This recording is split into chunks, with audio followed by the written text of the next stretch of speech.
जय माता रानी दोस्तों, मां भगवती दुर्गा की कृपा सदैव आप और आपके समस्त परिवार पर बनी रहे। मास की शुक्ल पक्ष की नौमी तिथि बहुत महत्वपूर्ण मानी जाती है।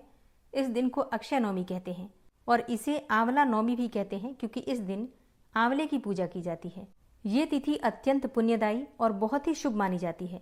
शास्त्रों के अनुसार इस दिन भगवान श्री हरि विष्णु और माता लक्ष्मी की आराधना आंवले के वृक्ष के नीचे करने से अक्षय पुण्य की प्राप्ति होती है। अक्षय अर्थात जिसका कभी नाश नहीं होता। तो अक्षय नवमी पर जो भी हम पूजा पाठ करते हैं, जैसे कि आंवले की पूजा या फिर भगवान श्री हरि विष्णु और माता लक्ष्मी की आराधना करते हैं, मंत्रों का जप करते हैं, कोई भी पूजा पाठ करते हैं, दान धर्म करते हैं, तो उसका पुण्य फल संचित हो जाता है जन्म जन्मांतर के लिए। और इसलिए शास्त्रों के अनुसार इस दिन आंवले के नीचे भगवान श्री हरि विष्णु और माता लक्ष्मी की पूजा करनी चाहिए। वहीं भोजन पकाकर सबसे पहले भगवान विष्णु और शिव जी को भोग अर्पित कीजिए और इसके बाद ब्राह्मण को भोजन करवाइए और तब उसके बाद प्रसाद स्वरूप में आप स्वयं ग्रहण कीजिए। तो ऐसा करने से किसी भी प्रकार की जो परेशानी है उससे मुक्ति मिल जाती है। तो आज की वीडियो में आप जानेंगे कि साल 2025 में आंवला अक्षय नवमी कब है, कार्तिक मास की शुक्ल पक्ष की नौमी तिथि कब प्रारंभ होगी, कब समाप्त होगी, अक्षय नवमी का व्रत हमें कब धारण करना है और आंवले की पूजा करने का शुभ मुहूर्त क्या है। अक्षय नवमी का व्रत अगर आप धारण करते हैं तो व्रत के नियम क्या होंगे, पूजा विधि क्या होगी, व्रत का पारण आपको कब करना है, कैसे करना है, सारी जानकारी आपको आज की वीडियो में शेयर करूंगी। तो बहुत महत्वपूर्ण है आज की वीडियो, पूरा ज़रूर देखिए। और अगर वीडियो अच्छी लगे तो इसे लाइक भी ज़रूर कीजिए क्योंकि आपके लाइक्स, आपके कमेंट्स मेरे लिए बहुत महत्वपूर्ण होते हैं। ये एकमात्र जरिया है जिनसे मुझे पता चलता है कि आपको ये वीडियो अच्छी लगती हैं और आपके लिए ये वीडियो उपयोगी है। तो अगर वीडियो अच्छी लगे तो लाइक तो ज़रूर ही किया कीजिए। और अब जानते हैं कि आंवला नवमी की तिथि कब प्रारंभ होगी, कब समाप्त होगी और आंवला नवमी का व्रत हमें कब धारण करना है। देखिए, कार्तिक मास की शुक्ल पक्ष की नौमी तिथि का प्रारंभ हो रहा है 30 अक्टूबर को सुबह 10:06 पर और नौमी तिथि का समापन 31 अक्टूबर को प्रातःकाल 10:03 पर होगा। तो ऐसे में सूर्योदय कालीन तिथि के अनुसार अगर देखें तो 31 अक्टूबर को यानी कि शुक्रवार के दिन आंवला नवमी मनाई जाएगी। तो अगर आप आंवला नवमी का व्रत धारण कर रहे हैं तो 31 अक्टूबर 2025 को शुक्रवार के दिन आंवला नवमी का व्रत धारण करना है।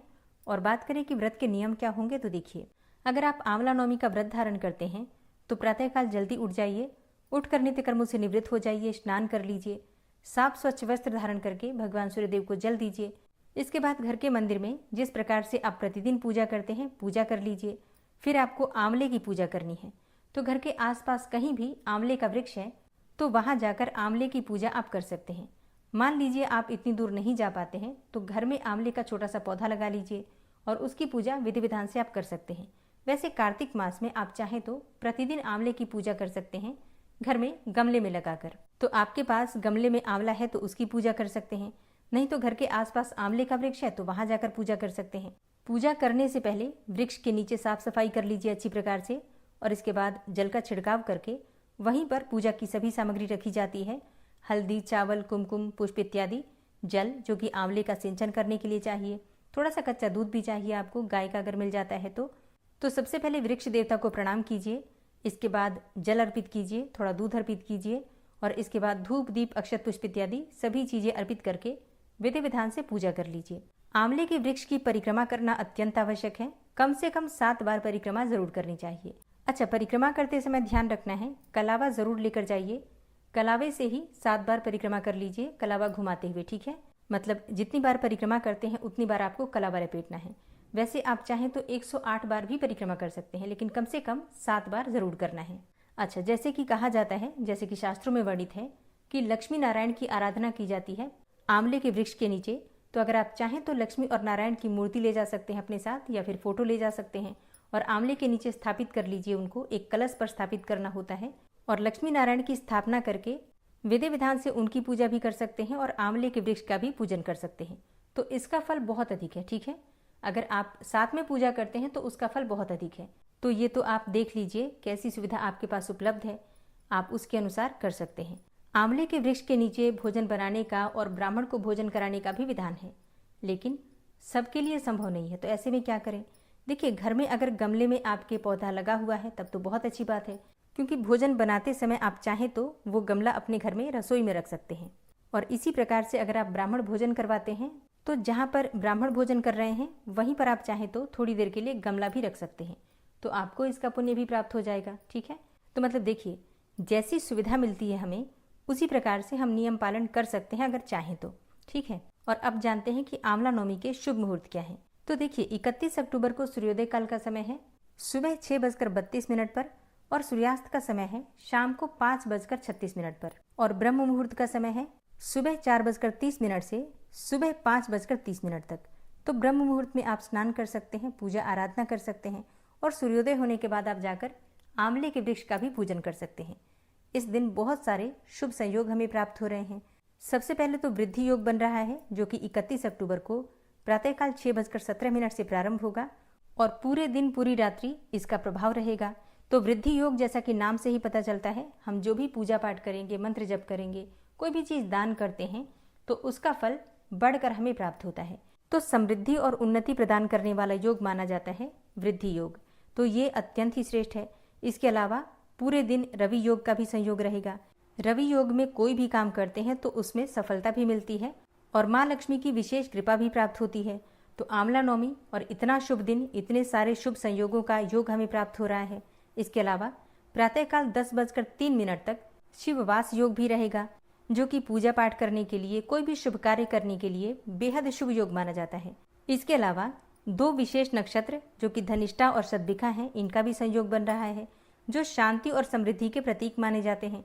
तो इन शुभ संयोगों में जो हम लक्ष्मी नारायण की पूजा करते हैं तो हमारे जीवन में सुख भी आता है, समृद्धि भी आती है, सौभाग्य की भी प्राप्ति होती है, मनोकामनाएं भी पूर्ण होती हैं और जन्म जन्मांतर के पाप कर्म भी समाप्त होते हैं। और इसके साथ ही जन्म जन्मांतर के लिए पुण्य कर्म संचित हो जाते हैं, अक्षय हो जाते हैं। तो ये दिन बहुत महत्वपूर्ण है।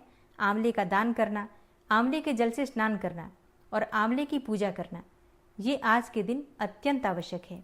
आंवला नवमी के दिन आंवले का पौधा लगाना, चाहे मंदिर में, किसी भी पार्क में, किसी भी खाली स्थान पर अगर आप आंवले का पौधा लगाते हैं और उस पौधे की देखभाल करते हैं तो इससे आपको अक्षय पुण्य की प्राप्ति होती है। तो ये बहुत ही शुभ दिन है। अगर संभव हो तो एक पौधा जरूर लगाइए। मंदिर में भी लगा सकते हैं, चाहे तो अपने घर में भी लगा सकते हैं। चलिए अब जानते हैं कि जो भक्त आंवला नवमी का व्रत धारण करते हैं उन्हें आंवला नवमी के व्रत का पारण कब करना है, व्रत कब खोलना है। देखिए, दिन भर आपको व्रत करना होता है। सुबह पूजा कीजिएगा आंवले का और भगवान श्री हरि विष्णु का, लक्ष्मी जी का, और फिर दिन में आप व्रत कीजिए। फलाहार के द्वारा आप व्रत कर सकते हैं, कोई सा भी फल खा सकते हैं, जल पी सकते हैं, चाय पी सकते हैं, दूध पी सकते हैं। मतलब फलाहार और जलाहार के द्वारा ये व्रत धारण किया जाता है। और फिर शाम के समय भगवान श्री लक्ष्मी नारायण की आराधना कीजिए, भोग लगाइए, जो भी आप भोजन बनाते हैं भगवान को भोग लगाइए। उसके बाद प्रसाद स्वरूप में आप ग्रहण कर सकते हैं, पारण कर सकते हैं। ठीक है। अच्छा, पारण करते समय मीठा भोजन करें या फिर नमकीन। देखिए, शाम को आप भोजन कर सकते हैं, नमकीन भोजन कर सकते हैं, मतलब नमक का सेवन शाम को आप कर सकते हैं। अगर संभव हो तो ब्राह्मण को भोजन अवश्य करवाइएगा, और ब्राह्मण को भोजन कराने के बाद आप स्वयं भोजन करते हैं तो इस व्रत का, पूजा का बहुत सारा पुण्यफल आपको प्राप्त होता है। लेकिन अगर ब्राह्मण ना मिले तो ब्राह्मण के निमित्त आपको भोजन की सामग्री, कच्ची भोजन की सामग्री का दान करना है। ठीक है। व्रत खोलने से पहले दान की सामग्री निकाल दीजिएगा, उसके बाद आप स्वयं भोजन कर सकते हैं। और अगर आप देव उठनी एकादशी, तुलसी विवाह के विषय में जानना चाहते हैं तो चैनल पर वीडियो अपलोड हो चुकी है, जरूर देख लीजिए। चैनल पर पहली बार आए हैं, अगर अभी तक आपने चैनल को सब्सक्राइब नहीं किया है तो आज की वीडियो अगर आपको अच्छी लगे तो चैनल को सब्सक्राइब करके बेल आइकन को जरूर प्रेस कर लीजिए। तो इससे ये होगा कि इस चैनल पर जो नई वीडियो अपलोड होंगी उनकी नोटिफिकेशन आपको सही समय पर प्राप्त होगी। मिलते हैं आपसे अगली वीडियो में, तब तक के लिए जय श्री राधे।